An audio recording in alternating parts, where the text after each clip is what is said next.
My son and I are beginning a fancy life in another country with his $3 million. His mother warned, "If you two split up, you won't have enough money." Then she added, "If you want our new address, you'll have to beg and lick my shoes." I was confused and asked, "What? What are you saying? What do you mean?" I had no idea they were planning to move abroad or saving up so much money. She explained, "I meant my son inherited $3 million. We're going to live a wealthy life overseas, just the two of us. Why would my husband leave the country? And why are you talking about $3 million? Why are you being so secretive?" "Well, if you're really curious, get down on your knees and beg while licking my shoes, and I might just tell you." "Why are you being so rude? Where is my husband?" "We're quite comfortable here. We're living it up with my son's $3 million. So you're not needed anymore." I was shocked by what my mother-in-law said. How could my husband suddenly have $3 million and be living a luxurious life abroad? And the way she talked, as if I didn't belong. I felt a mix of anger and worry, but I knew I needed to stay calm and figure things out. How did my husband get all that money? And could it be connected to? I work as a manager at a big tech company. My husband and I met there, and I was attracted to his upbeat personality, which led to us getting married. His parents welcomed me warmly at first. Later, we had a daughter who's now 14. I grew up poor with difficult parents.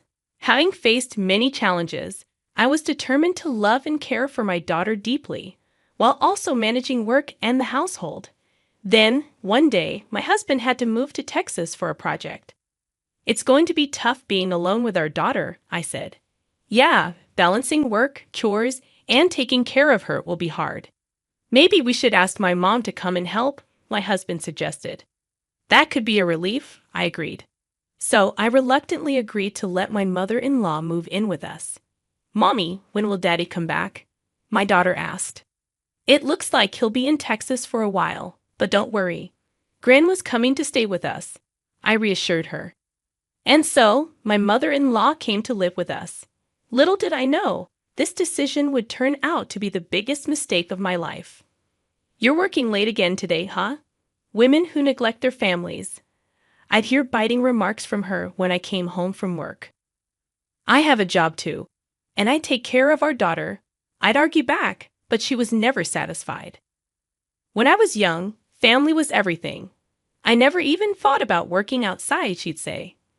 Then one day when my daughter did well in school, she said, "It's all thanks to me. What's the point of you? Maybe we don't need you around." Even though my mother-in-law only helped with easy homework, I was the one teaching my daughter most subjects. And if I made a small mistake with cooking, she'd jump on me, saying, "How did you and my son even survive before with such poor cooking skills?" "I'm doing my best, and everyone has their own way of doing things," I'd snap back. My patience was running out. "She doesn't do her chores," she complained to my husband. "Mom, she's working too. Please try to understand," my husband would say, trying to mediate. But as we continued living together, the relationship between my mother-in-law and me became more strained. With my husband far away, I felt even more isolated. One day, I decided to call my husband to talk about it. "Hello, are you okay?" "Yeah, I'm fine. What's on your mind? It's kind of late." "Well, your mom gave me a piece of her mind about house chores, and it's really getting to me." I explained to my husband over the phone. "I'm sorry. Mom's always been a bit sharp-tongued, but maybe she has a point. Still, don't let it get to you too much. Just keep doing things at your own pace," he comforted me. Feeling a bit reassured by my husband's words, I tried to focus on our daily routine again. But with my husband away, the pressure from my mother-in-law kept building, and I was getting more and more tired. Every day, I eagerly awaited my husband's return. Living with my mother-in-law without him around was tough. At first, I coped by clinging to reminders of him. But as time went on, her behavior became unbearable, and I felt overwhelmed. She criticized everything I did, from morning till night. Even when I made my husband's favorite rice dish, she coldly remarked, "This tastes terrible. Who'd eat this?" Whenever I took a short break, she'd scold me, saying, "How can a woman who can't even handle household chores take a break?" I never felt very confident about housework. With my husband, he just laughed off my mistakes. But with my mother-in-law, I felt like I couldn't make any mistakes. I think she treats me this way because she loves her son so much. She can't accept that he got married and moved away from her. This experience made me determined never to become an overbearing parent like her. One day, after treating myself to a small shopping spree at a local mall, my mother-in-law found out about it. When I got home, she was waiting for me at the entrance, furious. "How could you go out for fun when your husband isn't home? What about the household chores?" "I thought I needed a little break," I replied. "A break? In this situation, all this trouble is happening because of your incompetence," she scolded. After that, I hoped for a call from my husband. I thought hearing his voice might make me feel better, but what he told me was far from comforting. I have some bad news. My work in Texas isn't going well. I got into gambling, and now I'm in serious financial trouble. I've accumulated a lot of debt, he confessed. What? Are you serious? Gambling? In debt? This is completely unacceptable. What's going to happen to our future and our daughters? I exclaimed, feeling shocked and worried. I'm sorry, truly sorry. I feel trapped right now, but believe me, I'll figure it out, my husband apologized. How? How do you plan to fix this? How much do you owe? I asked, feeling overwhelmed by the news. I always saw my husband as honest and sincere. He never seemed like the type to gamble. He was always on time for our dates, and when we lived together, he always came straight home from work. He thanked me for every meal I cooked or every load of laundry I did. His sincerity and honesty were what made me fall in love with him. But with him away and my mother-in-law's constant criticism, life felt unbearable. I can't believe someone as useless as you married my son. My mother-in-law's words pierced through me, sinking my heart deeper into despair. Since my husband started working away, I've been constantly blamed and criticized by my mother-in-law. His recent confession about his debts and gambling only added to my despair. The weight of it all became too much to bear, and one night, I left the house and found myself crying on a park bench. Then, one day, my mother-in-law uncovered a secret from my past. During dinner, she used it against me. "So, I heard you used to work in a nightclub, huh? Shame on you for raising my grandchild after working in such a place," she sneered. "How did you find out about that?" I asked, feeling shocked and embarrassed. I was telling an acquaintance about how useless my son's wife is and showed them a picture of you. They recognized you. "Apparently, you weren't even good at that nightclub job," she taunted. In my past, fed up with a mother who never worked and always partied, I left my family home. Struggling for money, I found a job at a nightclub. It was before I married my husband, a secret I believed he didn't know. I was speechless. I never thought my mother-in-law would uncover this about my past, and she kept using it to attack me. "I can't believe someone like you is the mother of my grandchild. I'll tell my son and have you kicked out," she threatened. My despair deepened.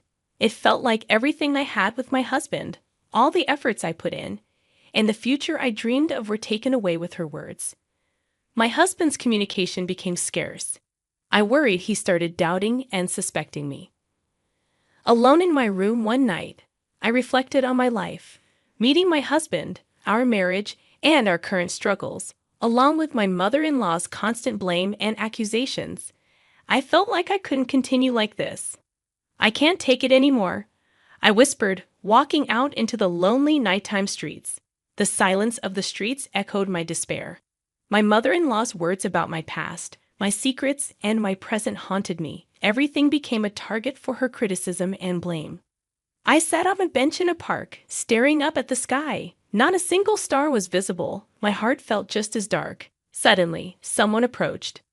"Mom, why are you here?" My daughter sat next to me, holding my hand. "Mom, don't let Grandma get to you. You work hard at an IE company and you've been through so much. You're strong." Thank you. But maybe Grandma has a point, I replied. Mom, Grandma's just stuck in the past. In today's world, you should be proud of any job you've done. I'm proud you worked at a nightclub, she reassured me. Really? Yes, because it shows you've always tried your best for us no matter the circumstances. Don't let Grandma's words control you. My daughter's words touched my heart, and tears welled up in my eyes. Mom, you're working hard in IT now, right? That's amazing. I'll always be on your side, no matter what Grandma says. Gratitude flooded my heart. With my daughter's support, I felt hopeful that we could overcome any challenges together. Later, in my husband's study, I took a deep breath before diving into a pile of paperwork. I carefully went through each document, trying to uncover his secrets. Bank statements, credit card bills, loan agreements. Slowly, my husband's financial situation started to make sense. Why did this happen? I discovered several receipts from gambling activities, horse racing, slot machines, casinos. It was heartbreaking to think about how much money he had wasted on these activities. Next, I turned on my husband's computer. The password was his birthday, but reversed. His inbox was overflowing with collection emails from financial institutions and messages from friends demanding repayment of loans. Additionally, I found a lot of promotional emails from gambling-related websites. I decided to calculate how much my husband had spent on gambling. The total was a staggering $3 million, far more than I had imagined. Seeing that amount, I felt a moment of panic, but there was no time to waste. I started to plan how to secure funds to support our livelihood.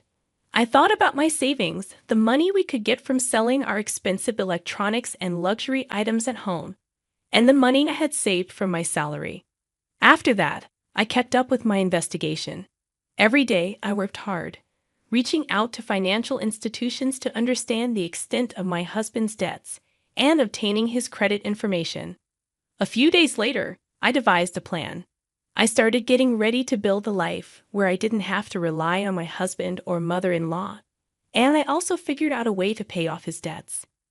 Using my background in the IT industry, I decided to take on freelance projects. For several days, I built up a portfolio and signed up on a website for freelance jobs. Then, a few days later, I got my first request from a client. This will help a bit with our living expenses, I thought. In between working on projects, I went over our household finances.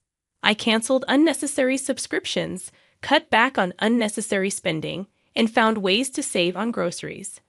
I managed to lower our daily food expenses as much as possible. Also, based on advice from local moms, I participated in a community yard sale. I managed to sell some high-end items and extra electronics we had, making a decent amount of money. A few weeks later, my freelance work was going well, and I felt like my income was becoming steady. By then, I had enough money in my bank account to cover our living expenses. When I got home one day, all of my mother-in-law's things were gone. At the same time, my phone rang. It was my mother-in-law. "Oh, are you back already? You must have noticed our stuff is gone," she said. "What are you trying to say?" I asked. "My son and I are starting a luxurious life abroad with his $3 million. If you ever think of divorcing him, you won't be able to make it on your own. If you want our new address, get on your knees and lick my shoes." I couldn't help but chuckle. "Actually, that $3 million is a debt," I said. "Stop joking. There's no way my son has that kind of debt," she replied. You may not believe it, but it's true. In his study, there are transaction records from banks and financial institutions, credit card bills, contracts, and more. Plus, on his PC, there are collection emails from financial institutions, messages from friends demanding repayment, and promotional emails from gambling sites. "If you don't believe me, why don't you check?" I suggested. "You're lying," she exclaimed. "It's the result of his gambling addiction. Horse racing, slot machines, casinos. All in all, it amounts to a whopping $3 million. I just sent you photos of the evidence. Maybe you should take a look," I said calmly. "I had no idea. He probably didn't want you to know. But it doesn't change the facts, my mother-in-law admitted. I've been thinking about how to deal with this huge debt, but I guess I don't have to anymore, I responded. There was a moment of silence on the phone as my mother-in-law processed the information. I truly didn't know. I don't know what to say, she finally said. Without another word, I ended the call. From that moment on, I was determined to start a new chapter in my life. I was shocked by my husband and mother-in-law's actions, but I knew I had to move forward for the sake of my daughter and myself. Later, my husband called. I'm so sorry. Truly, I am, he apologized. His voice was quieter than I'd ever heard it, but my anger didn't fade. How did it come to this? Our family is breaking apart because of you. I never thought it would get this bad. But when I decided to go overseas with Mom, I couldn't see a future with you and our daughter, he confessed. I was stunned by his words. You couldn't see. It's because of your recklessness and lack of planning that our family is in this mess, he accused. I understand that, but it's too late now. I made a promise to Mom. What promise? I demanded. One to sacrifice our daughter's future and grab a paradise just for ourselves, my husband finally admitted. There was silence for a moment. Did you truly love our family? I asked. I did. But now it's different, he responded, his voice breaking into tears. Don't hurt us anymore. My daughter and I are going to live on our own from now on. We'll forget about you, I declared firmly. There was no response from him, only the sound of his sobbing from the other end. Calmly, I hung up the phone.